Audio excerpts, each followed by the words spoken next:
L'histoire de New York est celle d'une île qui, tout au long de son existence, a tout mis en œuvre pour ne pas être une île. New York s'est relié à 5 continents par les navires qui mouillent dans son port et par les avions qui survolent ses gratte-ciel. Mais le fleuve Hudson sépare la métropole de son propre continent, l'Amérique. C'est donc essentiellement de ponts et de navires que dépend la prospérité industrielle de New York. Au nord, New York a construit le pont George Washington et au sud, le tunnel Holland.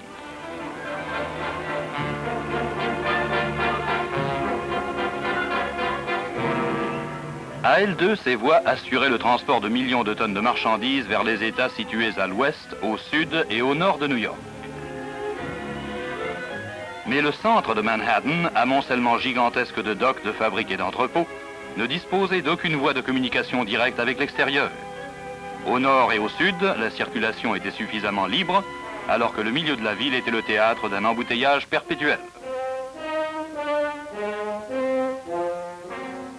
Les ingénieurs des ponts et chaussées de la ville établirent donc un projet de tunnel intermédiaire devant absorber cet excès de circulation, tunnel à 2 sens composé de 2 tubes de 6 mètres de diamètre et de 1200 mètres de long. Ce tunnel devait passer à 30 mètres en dessous de la surface du cours d'eau, être foré dans le roc sous les gratte-ciels de New York, être percé dans la vase et la boue formant le lit du fleuve. Les ingénieurs commencèrent par déterminer l'itinéraire. Ils forgèrent les pointes foreuses. Et les hommes furent triés sur le volet. Le travail de ces taupes humaines que l'on appelle aux États-Unis les sandhogs est rude. Dans la lutte contre l'eau et la vase, la machine ne peut pas tout faire. Il arrive un moment où c'est aux muscles et au courage, aux poumons résistants et au corps solide des sandhogs qu'il faut avoir recours. La chambre de compression permet de noter leur réaction dans des conditions de pression semblables à celles dans lesquelles ils travailleront.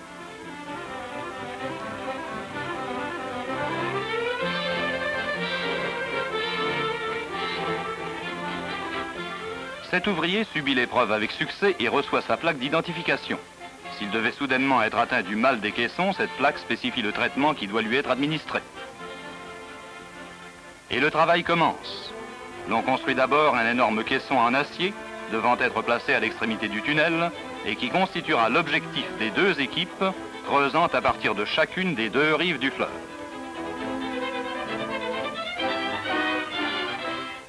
Une fois le caisson terminé, on l'immerge au fond du fleuve, où il est scellé dans le roc.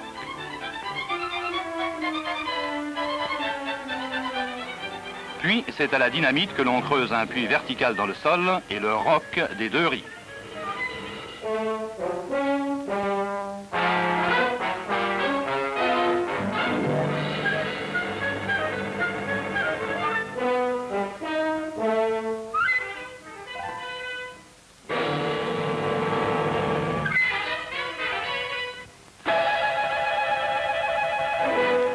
Au fond du puits, l'on assemble un bouclier de 400 tonnes, gigantesque taupe mécanique qui creusera le lit du fleuve. C'est dans cette chambre que travailleront les ouvriers durant le forage du tunnel.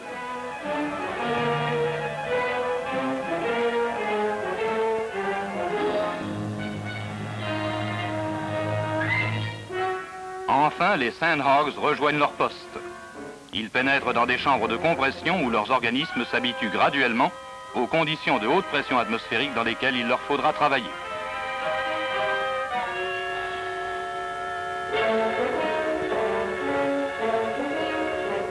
Puis ils entrent dans le bouclier à 30 mètres en dessous du niveau du fleuve et commencent leur long et dangereux voyage. Le devant du bouclier est constitué par une arête circulaire tranchante qui fore le lit de la rivière. Le bouclier est poussé vers l'avant par des vérins hydrauliques. Au fur et à mesure de l'avance, la boue et la vase sont refoulées de côté ou passent par une ouverture pratiquée dans le bouclier. La boue est évacuée vers l'arrière à l'aide d'une sorte de tapis roulant.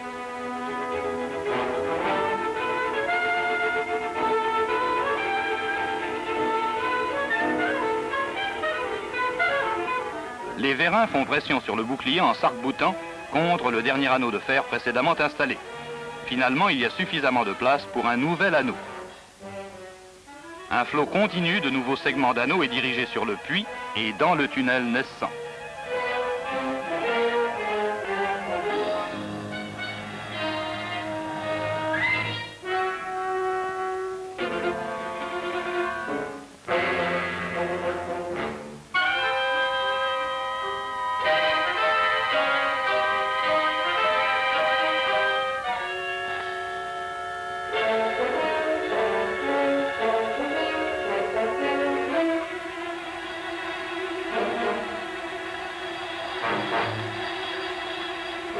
un bras d'assemblage hydraulique saisit les segments d'1,5 tonne et les met en place pour former l'anneau. Ce bras d'assemblage est rotatif et télescopique. Chacun des anneaux du tunnel est composé de 14 segments et d'un claveau final.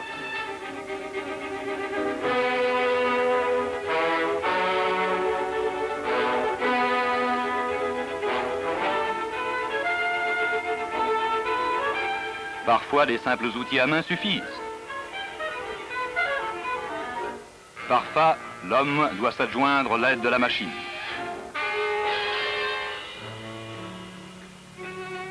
Le bouclier venant de l'État de New Jersey avance vers le caisson à raison de 12 mètres par jour.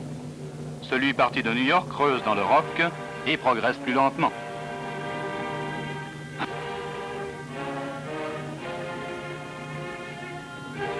Plus de 4000 anneaux et un demi-million de boulons serviront à la construction du double tunnel. La direction est constamment vérifiée car aucune déviation ne peut être permise.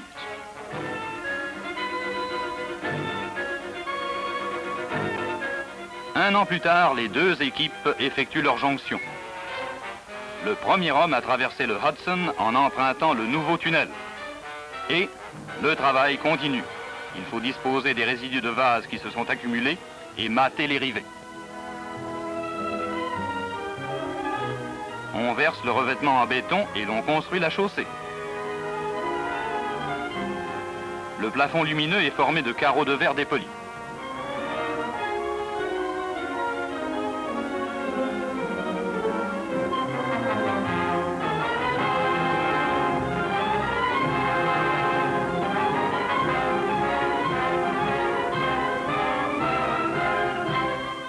Les murs sont recouverts de carreaux de céramique.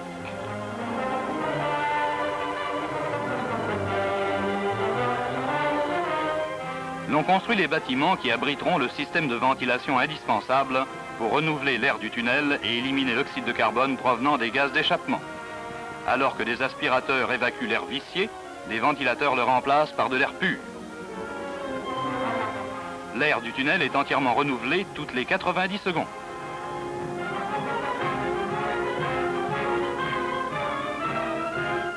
Après 3 ans et 7 mois de travaux, le tunnel Lincoln est terminé. C'est par une station accélérée que se traduisent l'habileté technique des ingénieurs et le travail acharné des ouvriers. Et un nouveau lien unit New York au reste du continent américain.